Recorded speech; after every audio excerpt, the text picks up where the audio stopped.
Human beings have already drained and so destroyed 10% of the world's marshlands. But when intact, these store 5 times more CO2 than forests. So it's high time to refill the swamps.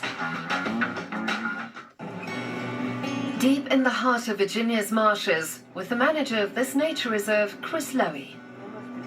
He's trying to undo 2 centuries of destruction. Back then, the swamp was supposed to be made usable for logging and farming. Cypress and pine trees were valuable building material and were cut down. Parts of the wetlands were drained.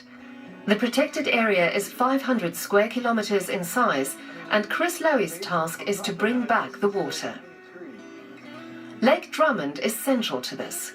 It must maintain its water level. I always hit a stump coming off this point. If we were to allow the lake to be drawn down, then that means it's going to bring more water off the land into this bowl of the lake.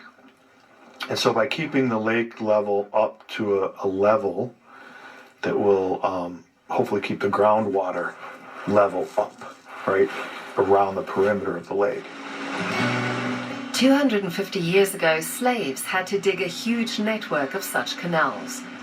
Water from the surrounding marshy peat soil flowed out of the area into the depressions.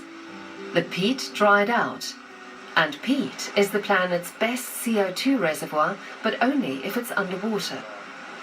Chris says that the last 2 major fires here alone released over 6 million tons of carbon dioxide, equal to that emitted by more than 1 million cars in a year. And so they are trying to raise the water level again. Chris and his team regulate the water flow using simple metal structures and wooden boards. They want as little runoff from the marsh as possible. What we're trying to do is restore some of that hydrology, make the wetland a wetland again, increase habitat diversity by bringing back some of those historic forest communities, so that as it goes into the future in the face of climate change, and if we do continue to have those natural events that occur, this system will be more resilient. The Great Dismal Swamp, an impenetrable thicket inhospitable to humans. That's why it was an important refuge for people who did not want to be discovered, people who fled the horrors of slavery. Eric Shepherd's ancestors were among them. He says that altogether 50,000 escaped slaves hid here, hoping for freedom. He invites visitors to take tours and has worked tenaciously to uncover the history. Sometimes I used to walk the grass of where I knew my ancestors had walked, in this case where their bones still are in the Dismal Swamp. And I would have moments when I said, "Tell me where you are. I'm looking for you." You was in that energy, that space where you felt like you were connected to something that was lost in your soul. The lake's waters also saved people's lives back then.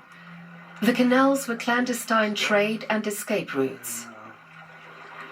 Eric Shepherd's guest, Karen Wilson, and her daughter are deeply moved. The one who created the heavens and the earth always provides a way of escape for his people. And so when I see the waterways, I think of deliverance. And it's a message of hope for me. The marshland stretches for hundreds of miles along the Atlantic coast. It has always been difficult for farmers here to eke out a living from the swampy soil. Draining it seemed the only option. The Carolina Ranch is doing things differently. Manager Angie Tooley wants to combine ecology and economy, re-wetting the dried peat and turning it into cash. The more CO2 they bind here underwater, the more money they get from big CO2 producers like airlines, who use it to offset their CO2 emissions. And she sees more opportunities to profit. Well, these are the healthy microbes, and basically this is what you put this under a microscope and you'll see things that create cosmetics, pharmaceuticals, things like that. East Carolina University researchers scientifically monitor their efforts, noting measurements, water levels, soil conditions, and making sure the water is flowing properly. They want to help ensure that private landowners have a financial incentive to restore marshes to fight climate change. Our coast is full of the mom and pops who own the small amount of acreages. They can't afford what this landowner put into the research and development. I'd like to be able to create a pool where we can help incentivize doing the right thing and make it exciting. Back in the Great Dismal Swamp, where things are moving in the right direction at their own pace.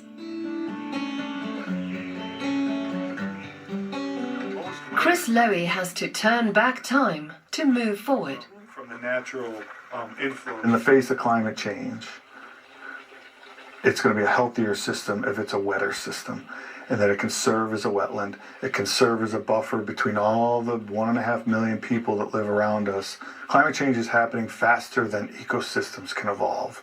So we're trying to adapt now for what the conditions are forecasted to be in the future.